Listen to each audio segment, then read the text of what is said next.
What the IUL critics get right and what they completely miss. You're right to be skeptical. That instinct built your business. Smart people distrust complexity. They should. Insurance products get oversold. Fees exist. Caps exist. Illustrations lie when misused. Here's the uncomfortable truth. Doing the right thing structurally often creates a hidden trade-off later. You optimize for growth. You optimize for write-offs. You optimize for market exposure. Then a market pullback hits, or income pauses for a quarter, or health interrupts momentum. The strategy that looks efficient becomes rigid at the exact moment you need flexibility the most. This isn't about being wrong. It's about what breaks next. And when your income drops for a quarter, you'll finally see what the critics missed. The question is, will you recognize it in time? Hello, my name is Robert Belgach. I'm the founder and CEO of Black Swan Insurance Group. And since 2017, our team has worked with more than 20,000 families and business owners. And we've earned over 850 five-star reviews by doing something most of this industry avoids. We lead with structure, not product, not hype, not illustrations divorced from real life. This channel exists for business owners who already did the smart things, but quietly realized those strategies only work when income behaves and markets cooperate. And in a minute, I'm going to show you the actual income numbers this produced, not theory, not averages, but what happened when the structure was actually used. Because there is a calm way to explore whether your current design holds up under stress. You can just click on the link below and you can book a conversation with me and my team. But first, let's deal honestly with the critics, because some of what they are saying is correct. And the part they miss is where the real risk hides. Meet Brian. Brian is 46 years old. He owns a marketing agency, feast or famine revenues, big months, quiet quarters, no employee retirement plan, no predictable paycheck, and absolutely no tolerance for lockups. Brian is liquidity obsessed.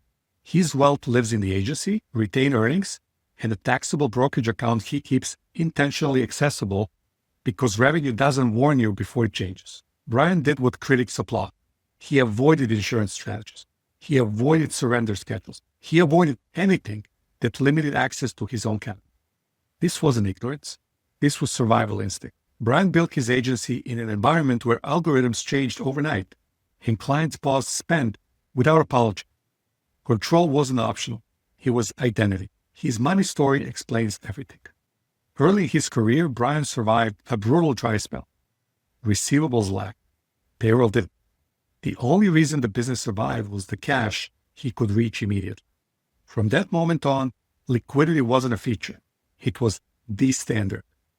On paper, Brian was doing everything right, until one quiet realization exposed the fragility. A record revenue year ended, then taxes came due, but two major clients delayed renewals at the same time. Markets happened to be down.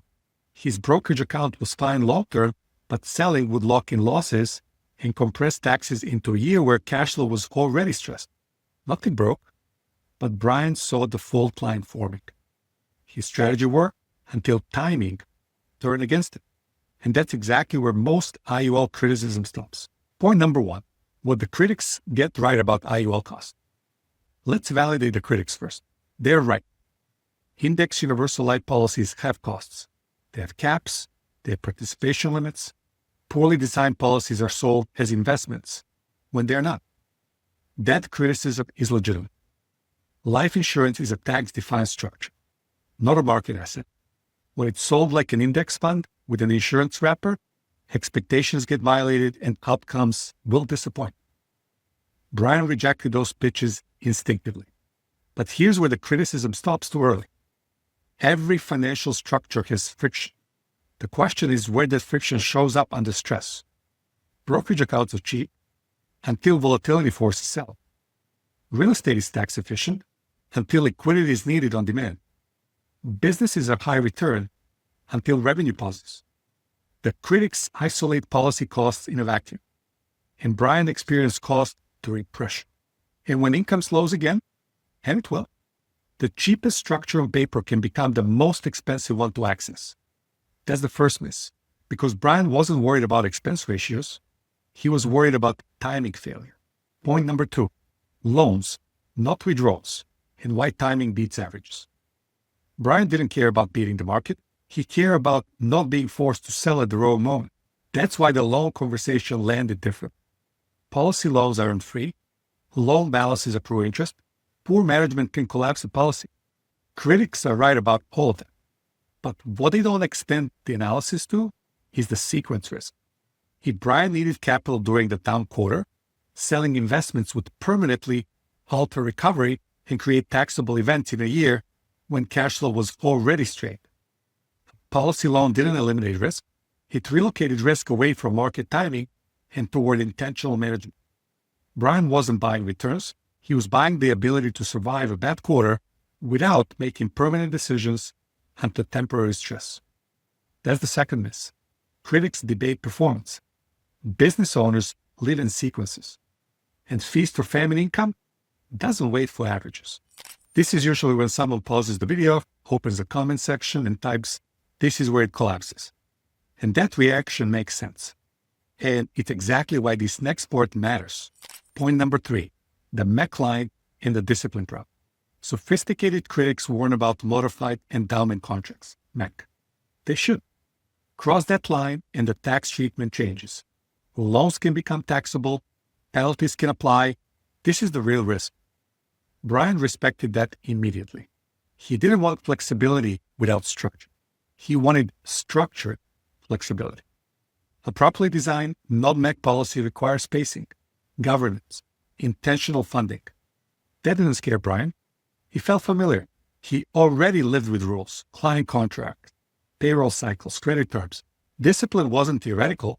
It was normal. The real danger wasn't constraints.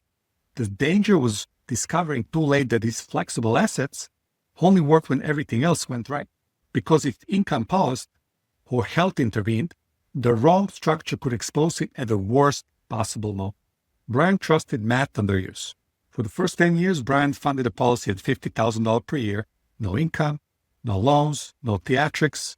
By age 55, he's contributing $500,000. The accumulated cash value set just over $550,000.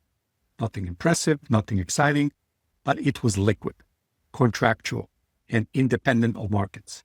Brian kept going. Another decade, another $500,000 in contribution.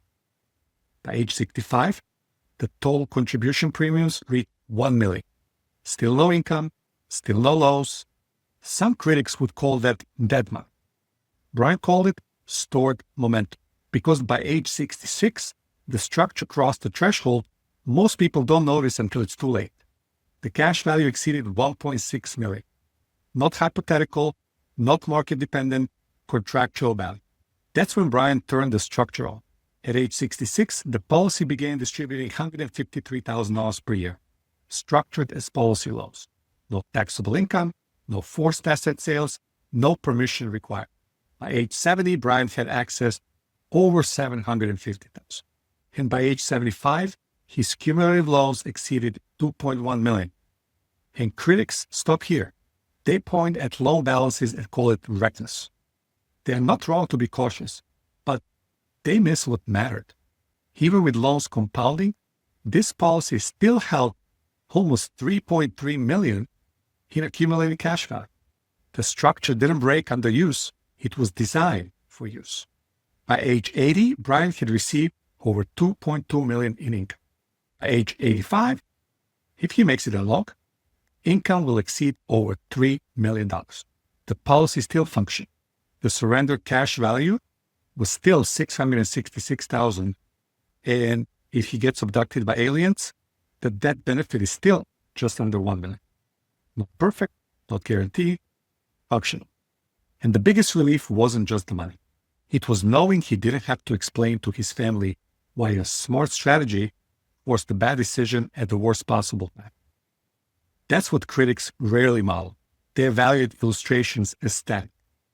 Brian lived in dynamic. Most strategies look brilliant during accumulation. Very few survive distributions in the real life. Brian didn't need this structure to outperform the markets. He needed it to keep working after he stepped back, because feast or famine income doesn't disappear in retirement. It just changes shape. And this is where the belief comes full circle.